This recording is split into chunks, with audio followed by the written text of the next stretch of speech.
Ya, itu terkait dengan pertanyaan umat yang di berbaungan dalam acara tanya jawab. Ya, menanyakan lagi tentang apakah orang yang berdana dengan menitipkan dananya itu kepada seseorang, buah kebaikan itu justru lebih banyak didapat oleh ia yang mengantarkan makanan, yang menyerahkan langsung itu kepada bantainya. Sedangkan yang berdana sendiri itu dikatakan mendapatkan buah kebajikan yang lebih sedikit. Ya, saya menegaskan itu tidak benar. Tidak benar, itu pengertian yang keliru sekali. Itu juga marak begitu ya, marak dimengerti orang. Tidak benar. Walaupun pihak yang mengatakan atau punya pemahaman seperti itu mendasarkannya pada sutta. Ya, kalau tidak salah namanya Sacaka Sutta itu ya. Jadi ceritanya Sacaka ini adalah orang yang punya kepandaian dalam berdebat. Dan beliau ini juga sebagai salah seorang petapa juga. Petapa di luar ajaran Sang Buddha. Terkait dengan keberadaan ajaran Sang Buddha yang sangat marak pada zamannya itu, bukan hanya para saudagar, pedagang, pengusaha, hartawan, tapi sampai ke bangsawan, ke para raja, bahkan para brahmana sekalipun juga menaruh keyakinan pada Sang Buddha termasuk ajaran beliau. Sehingga para petapa yang di luar ajaran agama Buddha ini menjadi ya merasa terpinggirkan, merasa terusik. Nah, sehingga ya ada semacam kecemburuan sosial begitulah. Nah, jadi Sacaka ini semacam mengumumkan kepada bangsawan Lichawi kalau akan berdebat dengan Sang Buddha. Nah, untuk tahu siapa yang lebih benar cara pandangnya, siapa yang akan menang begitu. Ya, kemudian terjadilah pembicaraan atau boleh dikatakan perdebatan itu, yaitu menjelaskan apa yang sesungguhnya yang menjadi kebenaran. Oleh karena orang pinter, orang pandai itu kan yang dihargai itu kan kebenaran. Dan dikatakan orang pinter itu kalau yang berpegang pada kebenaran. Kalaupun pengetahuannya yang diketahui, yang hal-hal yang diketahui itu banyak, tetapi yang diketahui sesungguhnya adalah hal yang keliru, sebetulnya apakah dia disebut sebagai orang yang punya pengetahuan? Tidak juga. Dan dia tidak ada harganya. Oleh karena apa? Yang diketahui itu bukan yang memang dikatakan pengetahuan, bukan pengetahuan begitu. Ya. Jadi singkat cerita, Sacaka ini lebih menerima pandangan Sang Buddha daripada pandangan yang yang dia mengerti, yang dia pegang dalam ajaran guru-gurunya itu. Dia meskipun kalah debat, tetapi masih punya kesalutan pada Sang Buddha. Dia kalah. Orang yang kalah itu biasanya bagaimana? Kesal, marah, dendam, dan sebagainya. Tetapi dia tidak. Kenapa? Salah satu penyebab utamanya adalah bahwa Sang Buddha dalam bercengkerama dengan siapapun itu bukan dengan pengotor batin, bukan dengan kilesa, melainkan dengan pengetahuan didasari oleh kebenaran, yaitu kebijaksanaan dan cinta kasih welas asih. Rendah hati, tidak tinggi hati, tidak ada tujuan semata untuk memojokkan orang, untuk mempermalukan orang, untuk menunjukkan dirinya lebih pintar atau lebih tahu, lebih hebat daripada yang lain. Semata adalah menunjang orang untuk mengarahkan diri pada hal yang sesuai, yang selaras, yang benar. Nah, sehingga Sacaka ini tidak merasa diintimidasi. Tetap baik. Dan karena hati baik yang ada pada Sacaka, selesai berdebat itu, mengundang Sang Buddha untuk menerima dana makan di tempatnya.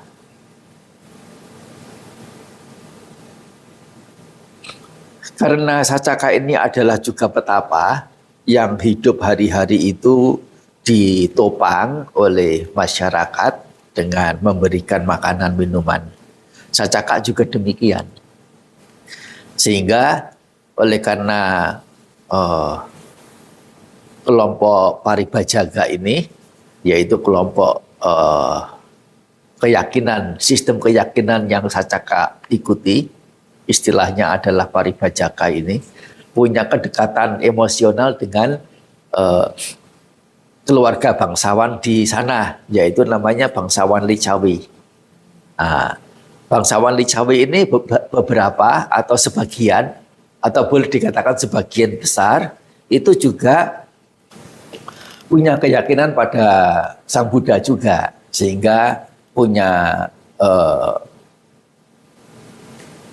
pengetahuan tentang hal-hal yang Sang Buddha itu izinkan, apa yang Sang Buddha tidak izinkan, untuk para biku itu menerima makanan dan minuman. Sehingga Sacaka ini juga memberitahu kepada para bangsawan Licawi bahwa besok dia, yaitu Sacaka ini, akan mengundang Sang Buddha menerima dana makanan dari dia. Meminta para bangsawan Licawi itu untuk menyerahkan makanan-makanan, mengantarkan makanan-makanan itu kepadanya.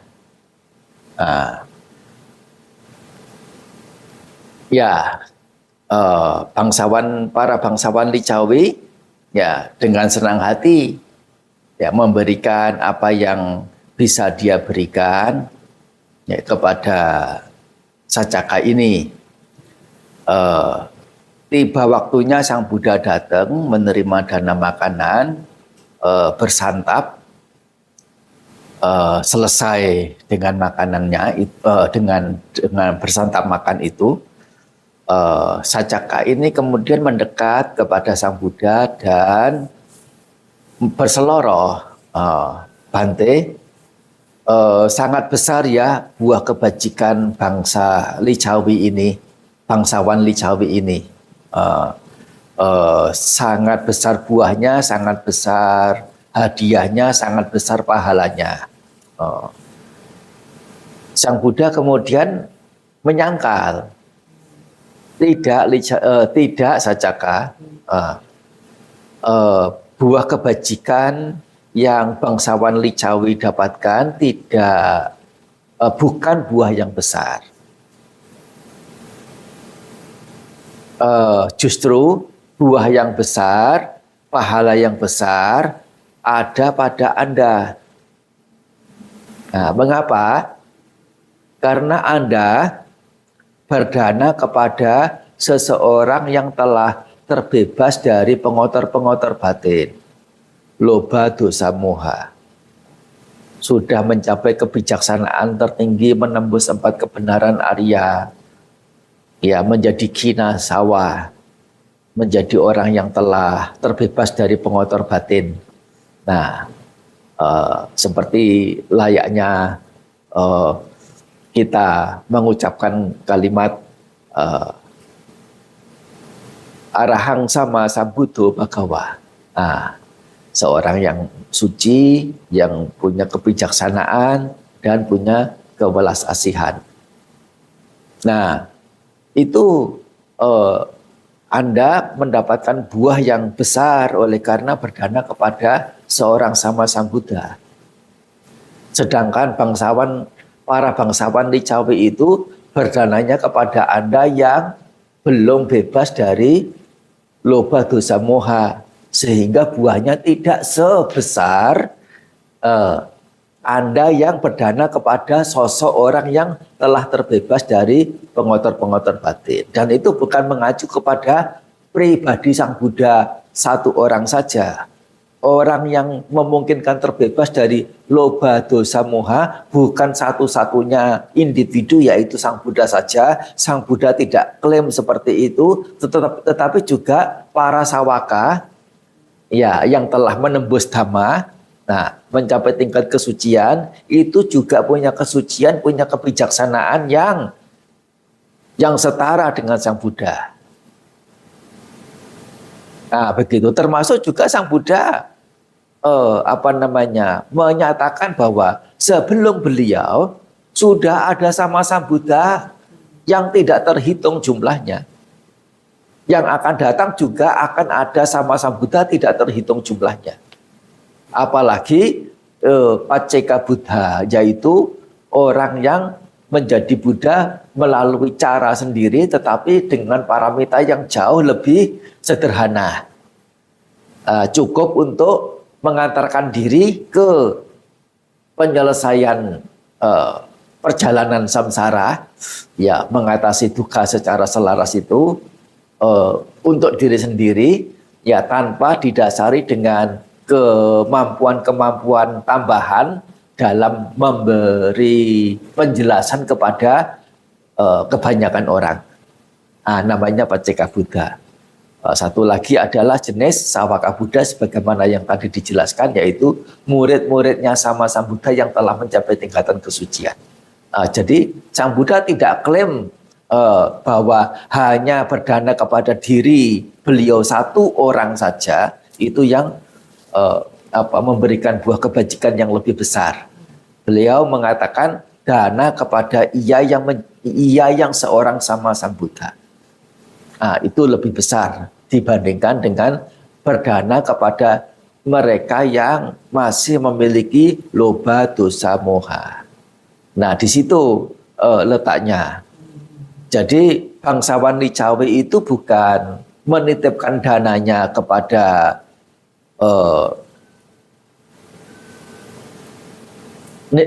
itu Sacaka ini kepada Sang Buddha, melainkan berdananya itu kepada Sacaka itu. Dan kemudian Sacaka berdana kepada Sang Buddha. Itu mesti dimengerti begitu. Kalau mau mencari kejelasannya di dalam Atthakatha, di Atthakatha itu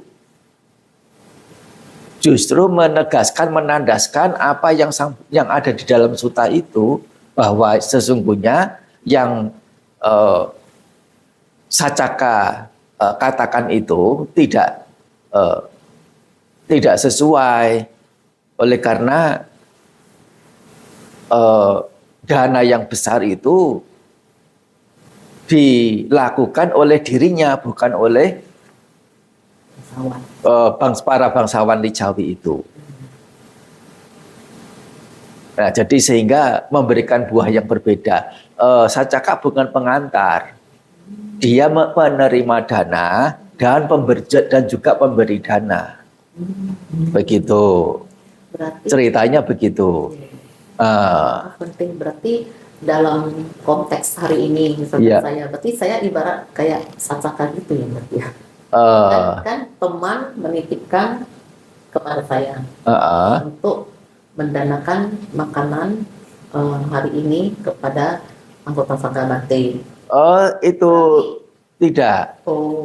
Kalau teman menitipkan dana makanannya itu kepada kita, artinya itu dia memaksudkan berdananya kepada biku. Betul. Begitu. Betul. Tetapi karena tidak bisa datang sendiri, nah dia meminta orang untuk mengantarkan. Nah, itu hitungannya orang yang berdana itu berdananya kepada bikunya. Betul. Ya begitu.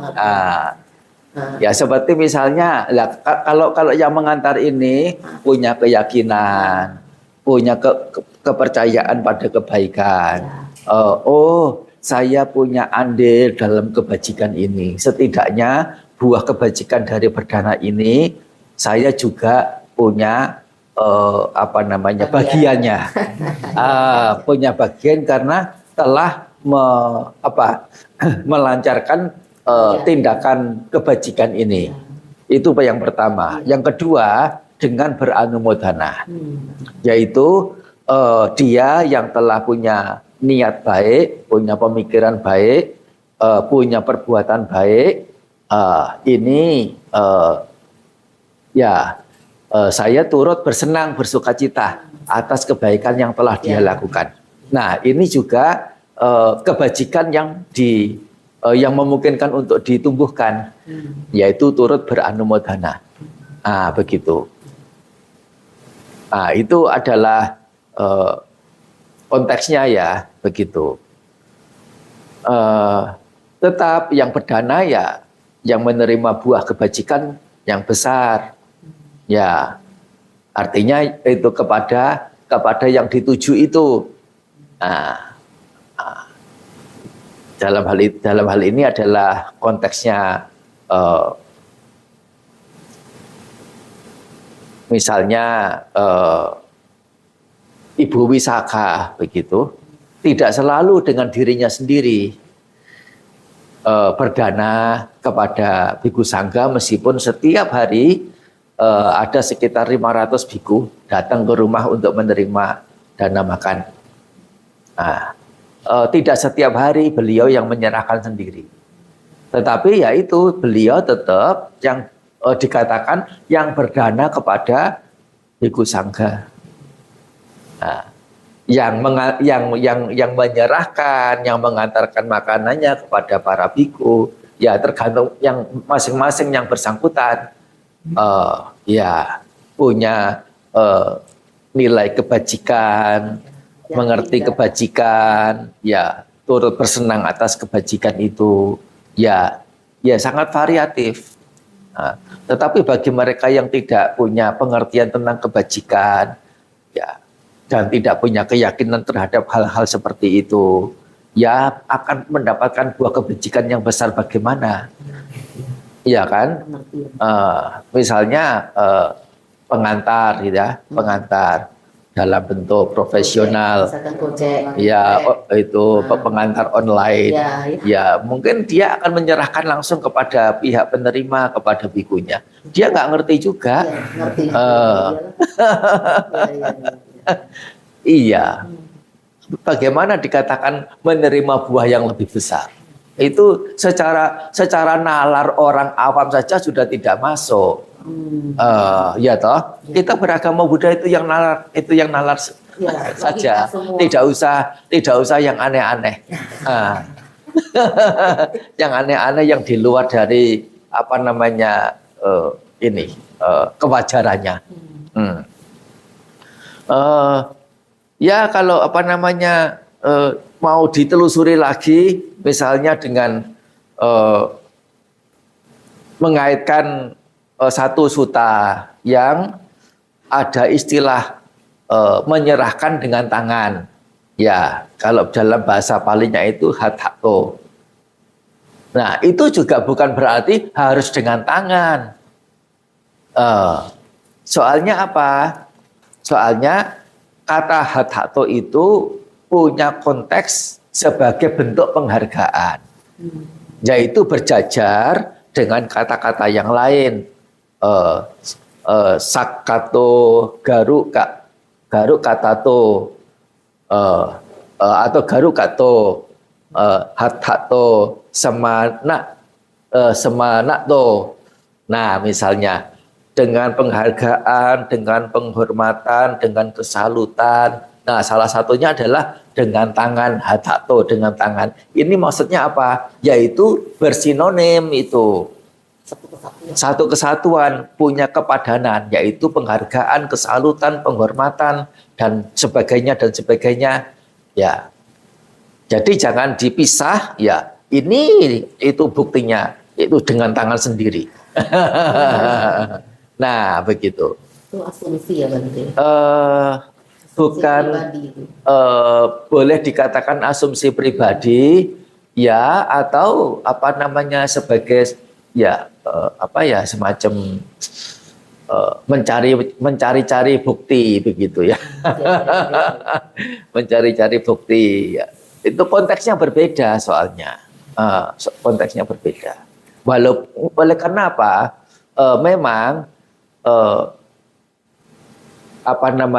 memberi sesuatu kalau dengan tangan sendiri itu adalah salah satu jenis, salah satu bentuk penghargaan, salah satu bentuk penghormatan. Daripada tidak menyerahkan dengan tangan sendiri. Misalnya, Bante, saya mau dana, misalkan apa begitu, yang kira-kira itu cukup untuk orang itu pegang, cukup untuk orang itu angkat, cukup untuk seorang biku itu menerima dengan tidak terlalu berat. Kemudian orang yang berdana itu mengatakan, itu Bante barangnya di situ. Bagaimana? Tidak patut.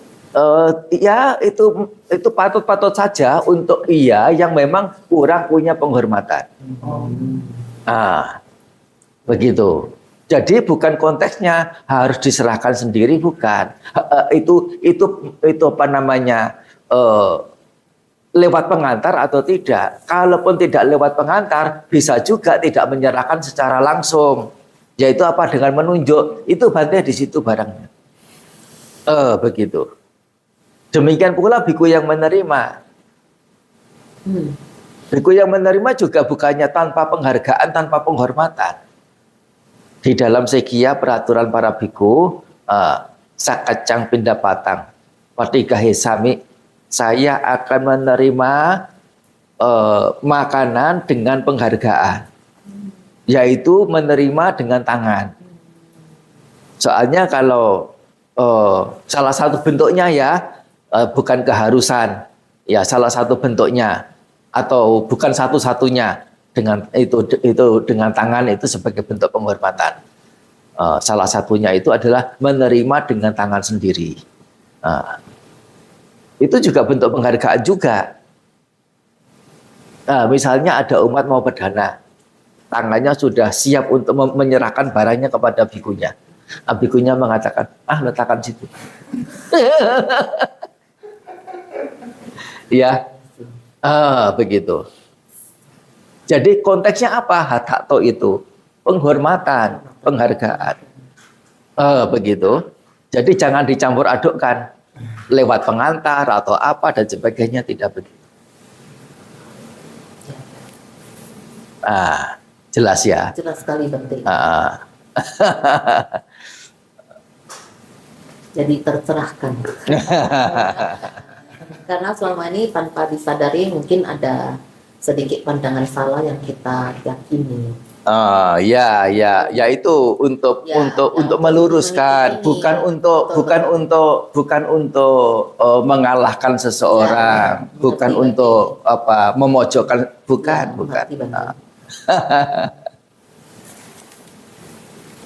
Ya sedikit tambahan ya.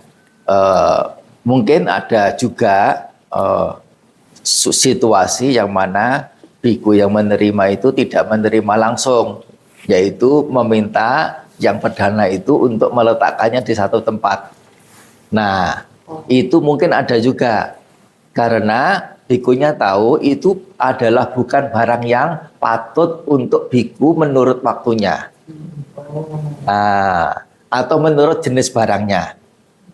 Menurut waktunya misalnya sudah sore hari. Iya. Pagi hari tapi yang diberikan itu beras, biku tidak menerima langsung. Itu mungkin ya meminta yang perdana itu untuk menyerahkan kepada orang lain atau meletakkan di satu tempat supaya bikunya tidak perlu menerima langsung, oleh karena ada tata aturan dari Sang Buddha. Itu bukan barang yang patut untuk diterima secara langsung.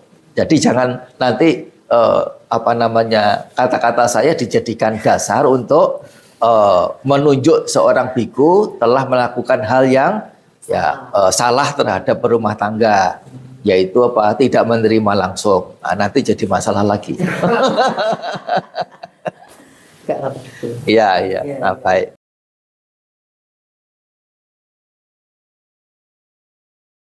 Pendami Bante, izin bertanya Bante. Bante, dalam proses berdana begitu Bante, tentu ada yang sempat bisa datang untuk berdana secara langsung, dan ada yang mungkin tidak sempat untuk datang berdana begitu Bante. Dan sebenarnya apa yang lebih penting Bante? Apakah berdana itu akan lebih signifikan jika diberikan dengan tangan secara langsung, atau sebenarnya dari signifikansinya akan lebih besar jika disertai dengan pemikiran yang tepat dalam berdana, atau cara berpikir yang tepat dalam berdana? Terima kasih. Iya, pertanyaan ini mirip-mirip dengan yang ditanyakan atau yang dibahas kemarin ya, terkait dengan orang yang menanyakan juga.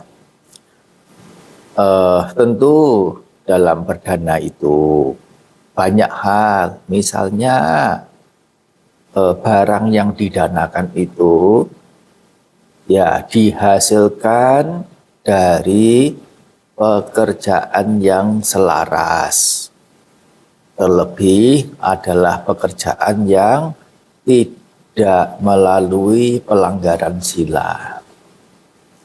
Begitu. Nah, kemudian memberinya juga dengan pengertian yang benar. Pengertian benar ini berlawanan dengan kepercayaan takhayul mistis. Ya itu. Ya kalau zaman sekarang mungkin tidak menggunakan kata takhayul mistis, tapi yang digunakan mungkin adalah istilah yang lebih keren, dogmatis. Udah banyaklah berdana nanti dapat berkah. Banyaklah berdana nanti terkondisikan untuk masuk surga. Itu namanya dogmatis. Begitu. Jadi harus dengan pengertian. Pengertiannya itu apa? Bahwa memberi itu adalah pengkondisian mental untuk punya gradasi yang menanjak. Bagaimana jiwa itu punya kebesaran. Bagaimana yang namanya melepas itu justru meredakan. Kalau sebaliknya, mendapat melalui mencari itu mempersempit ruang hati kita. Betul ya? Kalau kita itu ingin mendapat melalui mencari, hati kita itu serasa sempit sekali. Sehingga semuanya itu serba tidak nyaman karena hatinya terhimpit karena sempit. Ya, tapi justru dengan memberi, meskipun yang diberikan itu juga sepantas, semanis, selega, sesenang dari pihak yang memberi, tapi setidaknya itu sudah mengkondisikan hati itu bisa lapang, bisa lebar, bisa besar, bisa leluasa. Nah, dan itu adalah sudah keberadaan nyaman, keberadaan yang disebut bahagia. Belum lagi, nah kalau tindakan pemberiannya itu, nah meluas ke orang-orang sekitar, meskipun itu katakanlah dia kan sudah dapat gaji dari aku, ya memang, tapi ya ada sesuatu apa untuk bisa dibagikan, sedikit istimewa, sedikit spesial, ya apalah begitu. Nah, namanya juga orang bergaul dengan orang. Sang Buddha sendiri juga menganjurkan untuk meskipun posisi seseorang itu sebagai majikan, tetap punya penghargaan, menghargai pegawai, menghargai asisten, menghargai karyawan itu ya layaknya sepenuhnya orang yang memang punya harkat martabat yang sama dan perlu saling menghargai. Nah, begitu. Yaitu konteksnya dalam berbagi. Nah, itu bisa kepada orang-orang dekat, terutama sekali adalah orang-orang di rumah. Ya, oleh karena apa? Biasanya orang di rumah itu biasanya diabaikan. Itu kalau dalam bahasa ungkapan bahasa lain itu menyebutnya adalah sebagai barang mati. Artinya sebagai barang mati itu ya sudah, dibiarkan pun, tidak diurus pun, tidak akan lari kemana-mana. Sudah jadi barang mati. Sedangkan dengan orang-orang lain di luaran sana, selalu berbuat baik untuk mengambil hati karena apa? Masih memungkinkan untuk lari ke sana kemari dari diri. Masih memungkinkan untuk pergi dari diri. Nah, itu hal-hal yang perlu diperhatikan dalam berdana itu. Termasuk juga selain punya pengertian yang benar dan baik adalah punya penghargaan, punya kesalutan, punya keyakinan itulah. Nah, sehingga dalam berdana itu betul-betul teroptimalkan. Ya, perdana adalah barang yang memang digunakan oleh yang layak digunakan oleh orang. Ya, apalagi kalau memberinya itu sesuatu yang ya spesial begitu ya. Ya tentu itu akan lebih berharga. Walaupun bukan berarti kita sekali lagi berlebihan, ya tidak juga. Ya memaksakan diri tidak juga begitu. Yang namanya barang bagus bukan berarti barang itu harus nilainya tinggi juga tidak. Nah, tentang caranya dengan menyerahkan sendiri atau meminta orang karena alasan tertentu tidak bisa datang, ya tidak masalah, tidak masalah. Lewat orang yang mengantar, asal pihak yang berdana itu telah mengarahkan dananya kepada sosok yang dituju, ya puja kepada sangha yang terdapat Sang Buddha sebagai pemimpinnya, ya itu sudah mengarah ke sana, ya. Sedangkan yang mengantar sendiri itu, ya kalau memang dia punya keyakinan, merasa punya andil dalam perbuatan baik itu, ya dia akan mendapatkan manfaat dari sisi situnya, ya, termasuk berkenan untuk turut bersukacita atas kebaikan yang donatur telah lakukan, ya, kepada sosok penerimanya itu. Ya, itu akan menjadi kebajikan tersendiri bagi pihak yang mengantar. Dan kalaupun yang berdana sendiri itu menyerahkannya secara langsung dengan tangan, dengan tutur kata juga, misalnya berdana kepada biku, contohnya ya, Bante, mohon Bante menerima dana saya. Sudah datang sendiri, memberi dengan ucapan dan memberi dengan tangan sendiri juga. Nah, bagaimana pertimbangannya dengan niatan atau pemikiran di dalam batin seseorang itu? Mana yang lebih utama? Yang lebih utama justru adalah pikirannya itu. Sang Buddha mengatakan dari tiga jenis perbuatan, batiniah, ucapan, dan tindakan, mana yang lebih berat, mana yang lebih signifikan adalah pikiran. Karena dari berpikir itulah sudah alam-alam itu sudah didiami, sudah didatangi, sudah ditinggalkan. Pergi dari satu alam menuju ke alam yang lain, dari mana? Dari pemikiran itu, dan itulah sudah yang namanya karma itu. Secara ucapan, secara tindakan itu, ya memang secara sosialnya memang lebih tampak, lebih nyata.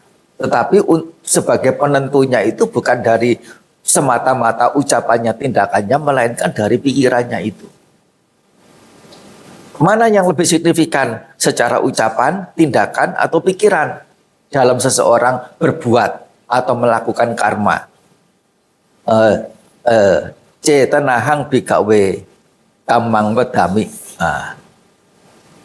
Bahwasanya yang disebut karma perbuatan tidak lain adalah pemikiran itu sendiri. Ini adalah sabda Sang Buddha sebagai dasar, dan juga yang disampaikan tadi tentang tiga jenis perbuatan itu juga diambil dari sutta. Begitu.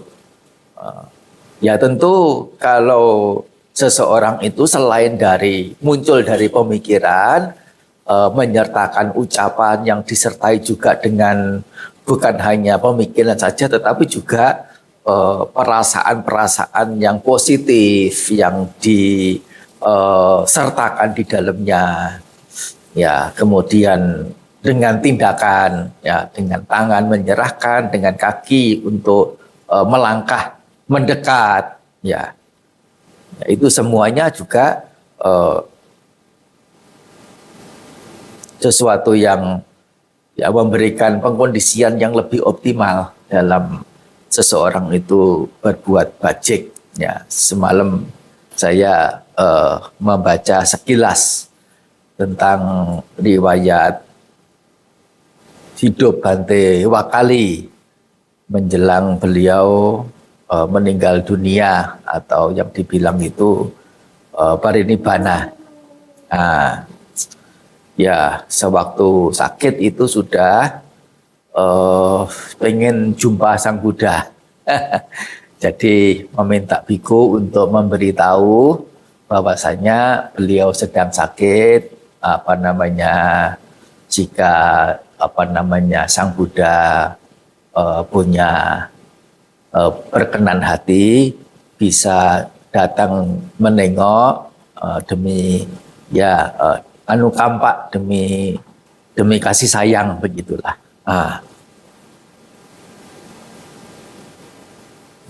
Ya, kemudian Sang Buddha datang memberi pengajaran, kemudian kembali lagi, ya, kembali ke tempat semula. Nah, ya, setelah ada pesan juga dari Sang Buddha kepada Bante Wakali lewat para biku. Nah, Sang Buddha pesan tentang ajaran-ajaran yang patut dipegang, yang patut diingat oleh Bante Wakali. Nah, begitu para biku ini mulai menyampaikan dhamma yang disampaikan oleh Sang Buddha, Bante Wakali mendengar kalau Sang Buddha pesan ajaran dhamma sedemikian rupa. Para biku mau mengawali dengan kalimat awalan begini, beliau langsung minta biku untuk mengangkat, untuk turun dari pembaringan. Nah, yaitu secara jasmaniah, penghormatan secara jasmaniah. Tahu itu adalah Sang Buddha yang berkata dan menyampaikan dharma. Nah, Bante Wakali padahal beliau tingkatannya waktu itu setidaknya itu anagami. Ya, sudah anagami. Ya. Nah, itu adalah bagaimana para bijaksanawan, para suciwan sekalipun ya, dalam menempatkan perbuatan secara jasmaniah, secara ucapan itu ya masih sangat kuat. Jadi jangan punya pemikiran kalau sudah suci itu sudah tidak perlu ada kebaikan-kebaikan yang dilakukan. Tetap ada kebaikan juga, hanya kebaikan yang dilakukan itu tidak disebut dengan karma, tapi sebutannya adalah kriya atau kiriya. Nah, begitu. Itu kalau untuk ini ya, orang-orang yang telah mencapai tingkat kesucian, khususnya tingkat kesucian yang tertinggi, yaitu arahata. Itu adalah tentang bagaimana yang disebut perbuatan secara pemikiran, secara ucapan, secara tindakan, ya tidak semata-mata mengagungkan secara pemikirannya, tetapi juga jangan sampai keliru bahwasanya perbuatan jasmania, perbuatan dalam sisi ucapan itu lebih signifikan, lebih kuat, juga tidak demikian juga. Nah, begitu. Saling mendukung ya. Anumodana ya.